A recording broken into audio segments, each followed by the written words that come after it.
Yeah, we here, everybody. Welcome back. Unphased family, man. We got a very, very special episode today. Not only are we in our new studio, we have a very amazing guest with us today. Let me make sure. Are we recording? Yes, we are recording. It is December 3rd. Yesterday was December 2nd, so yesterday was her birthday. We have a very special episode today. I am so excited. This is going to be... Welcome to what I believe is going to be the most special episode in Unphased history. Everything you see in... Sorry. Everything you see, she's already messing it up, but you guys don't even see her yet. She's so powerful that she can do that, and I'm still locked in, right? Mm-hmm. So welcome to, I'm starting over, because that's how special this is. Welcome to what I believe is going to be the most special episode in Unphased history.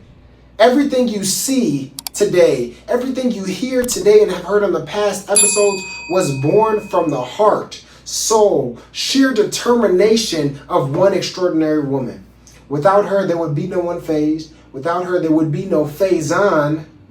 This is someone who has faced countless trials and tribulations, including significant health challenges, and still prevailed with grace and strength. She showed me what hard work truly looks like, how to keep going no matter what. She is the love of my life, my best friend, the queen bee, the angel of my life.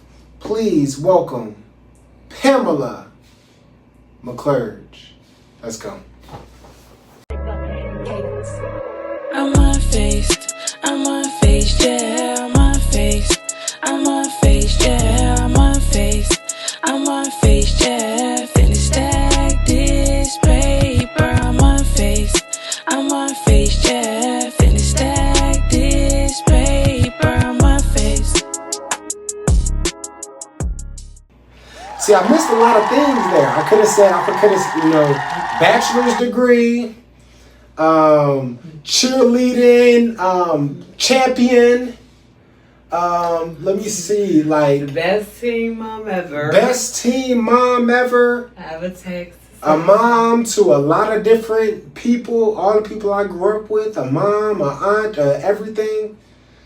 Yeah, Mom, how you doing? Hi. How are you? I'm doing good. Great. And this is something that's funny that, so my mom said we could not do this episode without doing a disclaimer beforehand, right? So if you guys know me, you know the challenges that our family has been going through, but we're so blessed right now and just in this year, because last year was such a hard year for my family with some of the health issues that she went through. But like I said in the intro, she prevailed. She kept going, she kept working, she was there every single day in the hospital, doing everything she could just to see some type of normalcy in life, right? Just to see some type of normalcy. But she said, I could not do this episode if I didn't give the disclaimer. So the disclaimer is that due to her autoimmune disease, she has something called stiff person syndrome. I was diagnosed. I don't claim it because God didn't give it to. Come on, just like that. So, but this was something that she was diagnosed with, stiff person syndrome, and from there it does affect like her speech, her ability to talk. Sometimes it could be hard to hear her, but right now I'm listening to her. Y'all listen to her. She sounds amazing right now. But give another round of applause for my mother, Pamela McClurge. Man, we here. I gave a disclaimer. You happy now? yes, thank you. Okay, so this is also the new studio. Yeah. You're the first lovely. person in the new Oh studio. my God, it's amazing. It's awesome, right? It's awesome. Gotta fix this up a little bit, but we're working in the new studio. Yes. So, Mom, I want to ask you, like I said, I wouldn't be here without you. Therefore, this show wouldn't be here without you. All the fans that watch the show, they wouldn't be watching this if it wasn't for you. So, I want to start it off with the question we usually end with. I want to start it off with, what does being unfazed mean to you? Because I don't think a lot of people know, Unphased, of course, it's a play on my name, but Unphased really came around when you were dealing with SPS, And I was going through the NFL draft and things like that. I was like, okay, what can I do for my brand? And we did the shirts, Unphased by SPS. It was a whole thing, kind of a movement that we started there. But what does that mean to you? What does Unphased mean to you? It means I'm unbothered. Unbothered. God got me. Like, nothing can trump what God has put out for me. So, unfazed simply means that. Like, I'm unbothered. Yeah, unbothered. Yeah, that's awesome. And let's tell the people like a little bit. So, Unphased by SPS, right? Yes. So, Unphased by SPS. Everything that you've went through like this past year, what are some things that have helped you to stay unfazed? Like, because some would say like you went through the toughest of the toughest. What has helped you to stay unfazed? Well, some of the things you have to help me remember, because I'm such a believer in my faith, in God, and family. I know that during everything that I went through, I looked at all of these quotes that were put on my wall. Yeah, like different Bible verses, motivational quotes and stuff. Yes, that you wrote for me. And I can't remember all of them, but I can't remember them. Yeah, no, I don't remember them. There was a bunch of them though. So basically, when she was in the hospital, we put a bunch of different scriptures all over the wall. So all the nurses, all the doctors would come and, oh my God, this is so beautiful. But like we had them like framed and stuff. We put like all the Psalms and Proverbs, just our names and stuff. So even when visiting hours are over, she'd wake up. Okay, that's what you see. You're surrounded by that good energy, which is another way to stay unfazed. You know what I mean? Consistently try to surround yourself with good energy, right? Right. Yeah. And I want to ask you too, Mom. So, growing up, right? Yeah. So growing up, where you did, how you did, you know what I mean? I don't know everything, but I know you have your stories that you tell me here and there. But would you ever think when you were like, say, my age, or you were like 16 or whatever it is, that not even you would be going through what you're going through, but that you would be where you are now? Because like, if on the outside looking in, people looking at you, like we said, you don't look like what you've been through.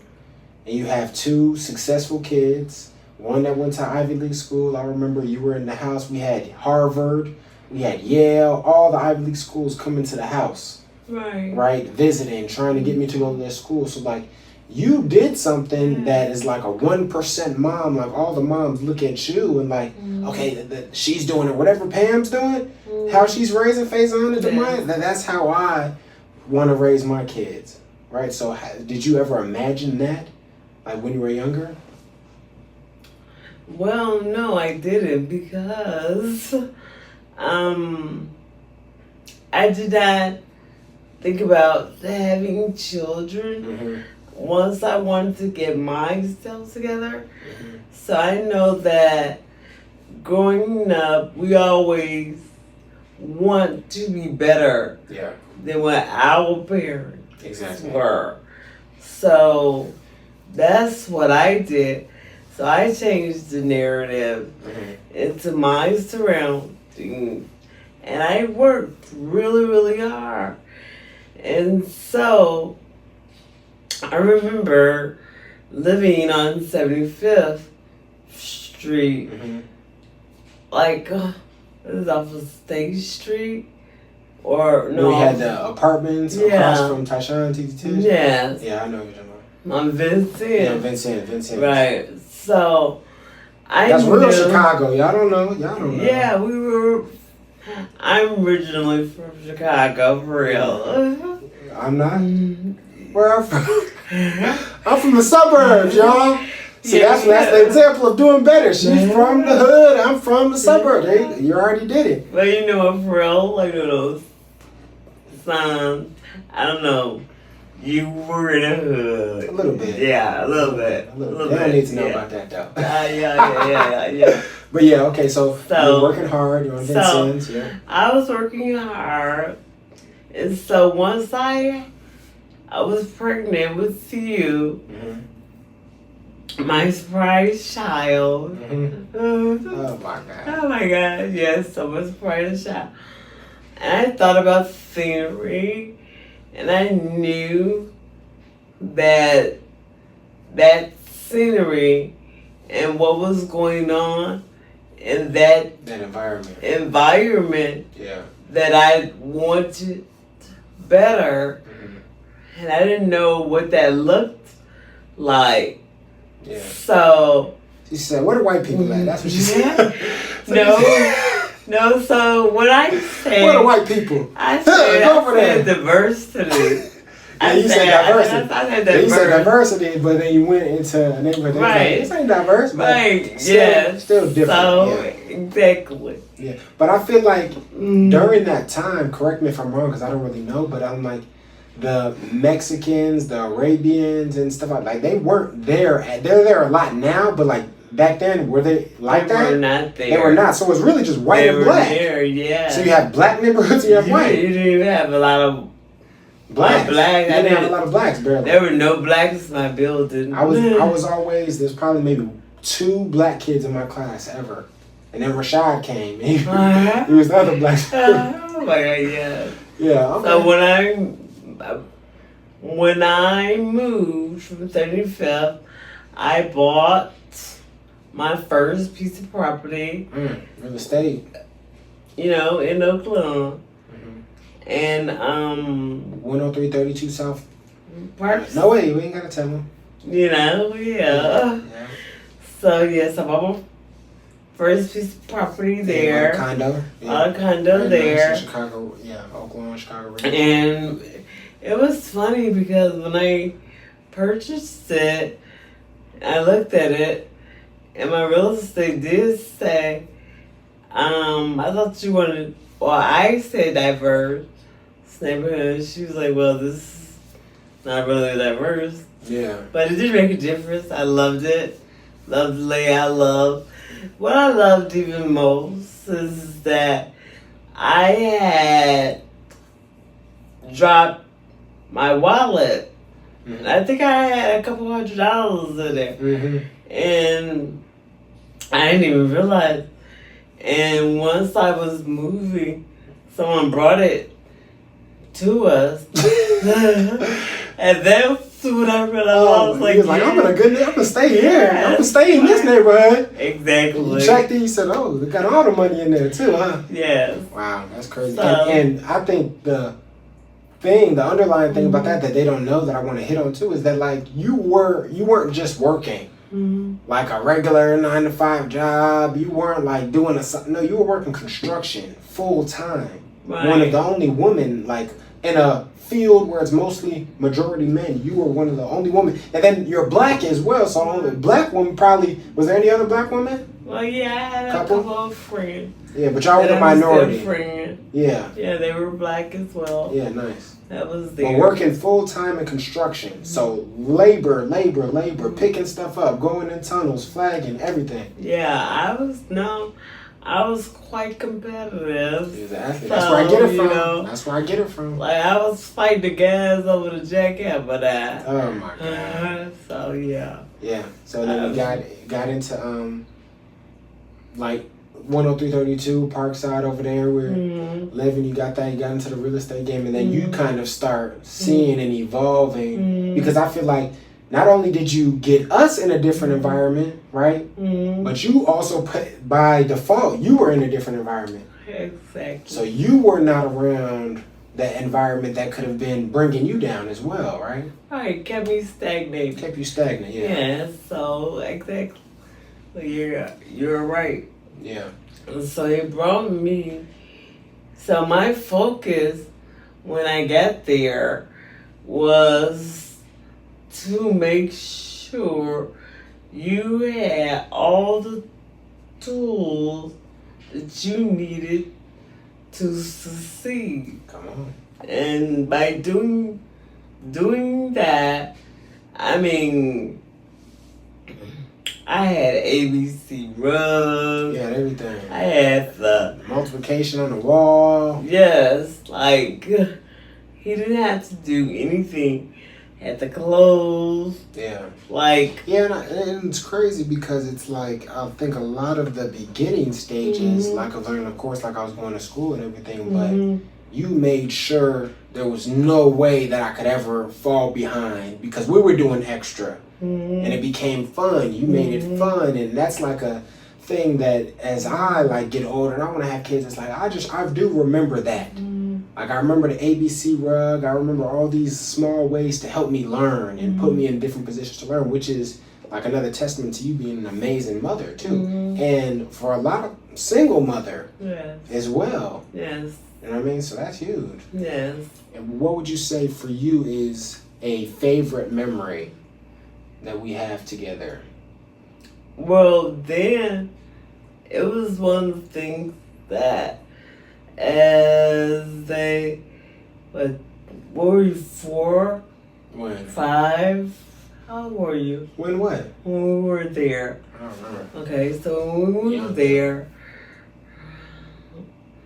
I remember one of the most memorable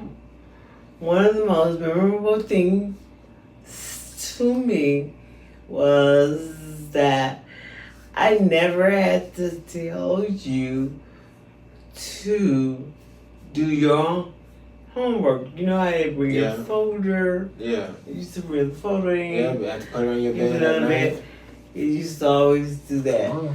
And so That's the sign that you got an Ivy League kid. If your Right. kid do that, that's an Ivy League kid. No. That's an Ivy League kid. I still had to, agree had to work with you because, still had to. Talk too much sometimes. Yeah, you definitely did that. You got that from me. Yeah, but that's why I got a pod. That's why we got the podcast. I can talk all I want. Okay, absolutely. Yeah, okay. So I remember that. But do you have any other memories? Like, what's another memory that stands out for you? Like, just in life all the time? Like with you and your sister. Or even for yourself, too. Well, like a personal life memory. Okay, well, at that time, and even now, I see being strong, keeping your faith, being around positivity will help you grow. Mm-hmm. Being around positive people will help you grow. Will help you grow. Mm-hmm. So then you want to answer my question? Did I just say you? No, I said a memory. Okay. You talk about giving me a quote. Okay, sorry.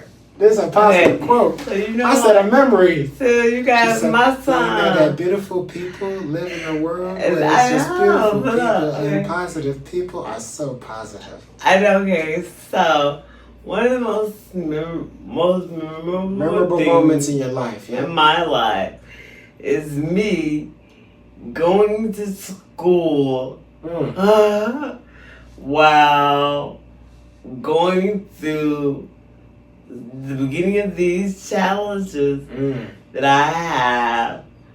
So I'm trying to that's funny. get my and on that, can I say this real quick? So I graduated December 2020 from college. My mother also graduated in 2020. So everybody give her a round of applause real quick. We graduated at the same time. And I think that says a lot about you, especially like going back. So you were, we don't gotta say your age on here, but but you were going through that while I was in college. Don't worry, they don't gonna know you, where you from, what you about. They go through me first to get to you. Okay. But yeah, so you were going through that time, you got your degree. So that was one of those most memorable times for you. Right. That was tough, all right? It wasn't easy. It wasn't. Going back to school, And also just being able to participate in everything. And everything that we did. You said? Everything that you guys Yeah. did, I was there. And it wasn't like it was a question for me. It was just like, You're always there. I was just there. Yeah. Like, so those were memorable, very memorable times for me. Yeah, because you had us in everything. You had Yeah. football, basketball, track. No, well, Faison, I don't know why he was in so many basketball teams, but I was that a was basketball team. that was like, wow, why were you in so many I basketball was teams? I had the school I went to had a basketball team. I played AAU basketball, and then I went to a couple CCD classes at the local Catholic school, played on their basketball team, and then I probably did another yeah, it was crazy. Basketball camps and stuff. I did a lot of basketball. Basketball was the first love, though. Was the first love in sports, and played baseball too. I think basketball was the first sport that I played, just because season wise. Because I remember I started playing football early. You want to tell them the football story? I don't know. Is the football Or baseball? or baseball? I just remember playing basketball at the pavilion, because you remember they had us, and I just remember being younger and playing there. Maybe so, but I just remember you were so good at one thing. Another coach asked me if you could, I think it was baseball. Baseball had to be first. It's because you had Devin. Yeah, okay. Yeah. Yeah. So baseball, Big and Dev. then it was football. Okay, and then so basketball was last. Yeah. So I was wrong? Hang on, maybe, I don't know. But you did a lot of stuff. You, your sister, she did so much as well. She was on cheerleading. And I was now a I can feel coach. better than her. Well, I was a coach. I was the first female. Well, no, I was Maybe. a coach. Who knows? Was I? No, I they weren't the said first female. Black. You were the first black coach, yeah. Maybe first black coach. That's the thing. Come on. First black coach, and they brought championship after championship. Yeah. Back-to-back championships. Yes, we did. So I was the first coach. I was coaching cheerleading. At one point, it was so crazy that I was the team mom and then team mom of the football team. And also head coach. the head coach.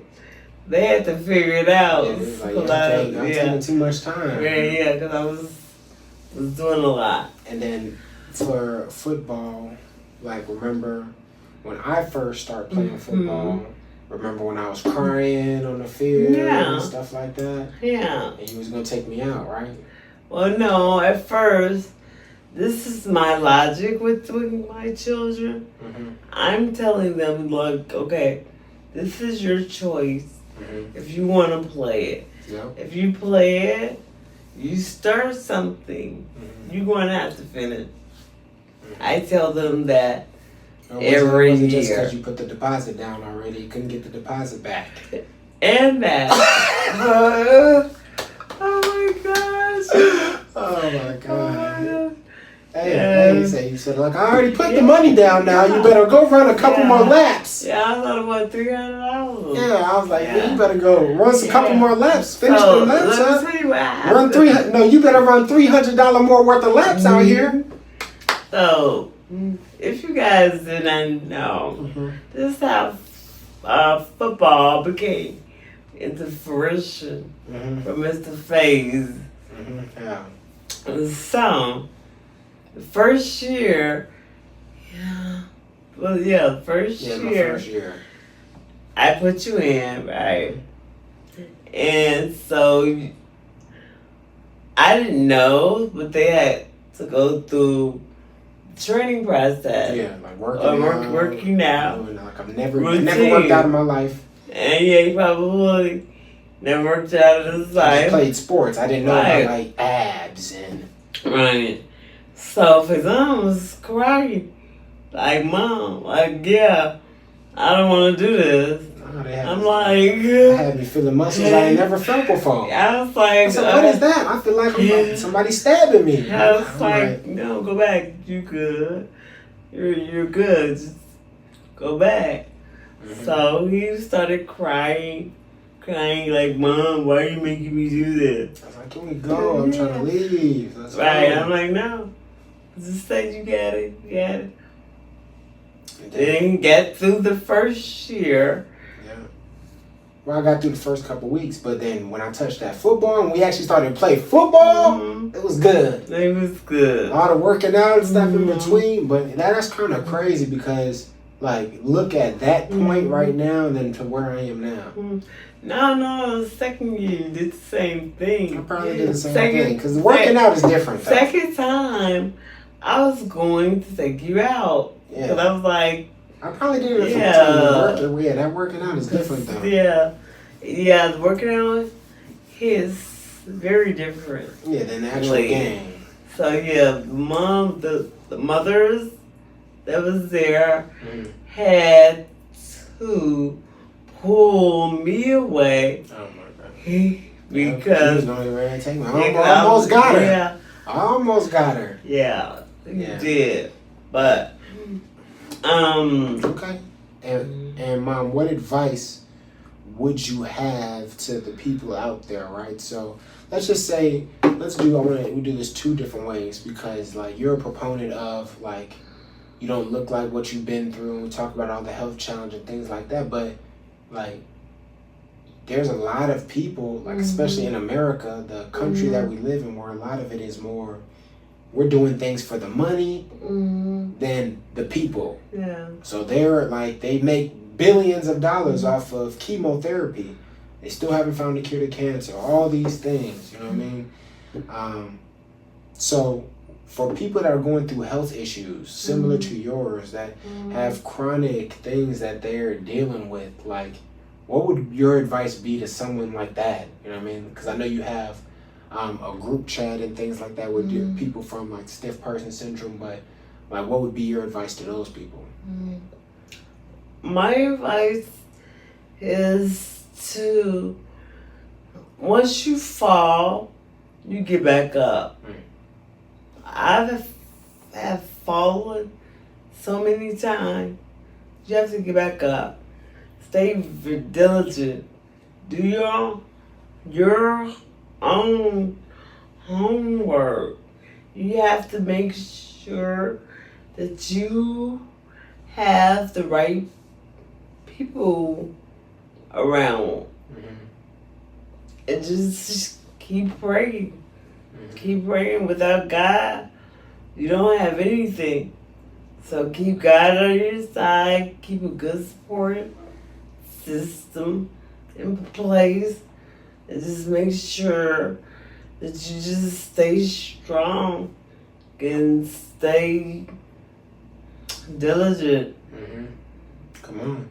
And this is the strongest woman I know, man. And I had to bring in the new studio. It was her birthday yesterday, so we're celebrating that. She's down here in D-Town, Dallas, Texas, kicking it with me a little bit. We've had a great time, done a lot of Christmas stuff. And she's been out here for a minute now, so it's been good to, be with my mom. And you guys can find her at Positive McClurge on Instagram. You can just continue to follow me. I'll be posting all of these. But yeah, Mom, love you. Great to have you on the show. First person on here. Do you have anything else you want to talk about before we get off? Or is there anything on your heart that you want to talk about or get to the people? Well, no. I just, I don't know, can you read the post? What post? That I made yesterday? The Facebook post. Yeah. Can you turn your phone off? How about that one? Jeez. You guys, these kids and these technology. I know, why is my son Boston? These kids and these technology.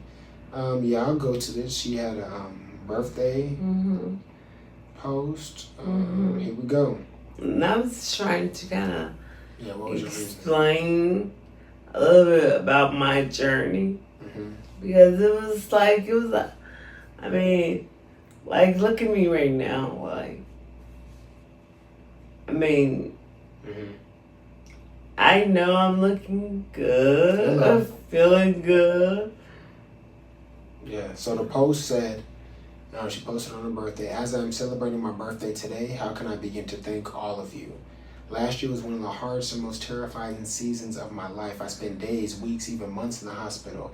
I was incubated multiple times. I had feeding tubes, monitors, and machines breathing for me. There were moments when I couldn't talk, couldn't move, and could barely understand what was happening around me. After the hospital came rehabilitation, and even that brought its own challenges. But through every moment, God carried me. He brought me through what I honestly didn't know I would survive.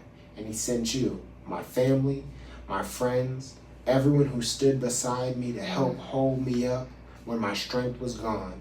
Thank you for your prayers, your love, your calls, your visits, your support, your patience, and your faith.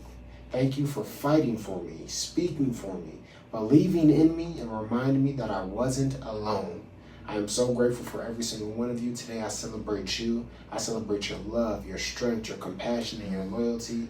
And I celebrate myself, because by the grace of God, I am still here, still healing, still fighting, still rising. I will never take that for granted. God has brought me through so much, and today I stand grateful, thankful, and blessed.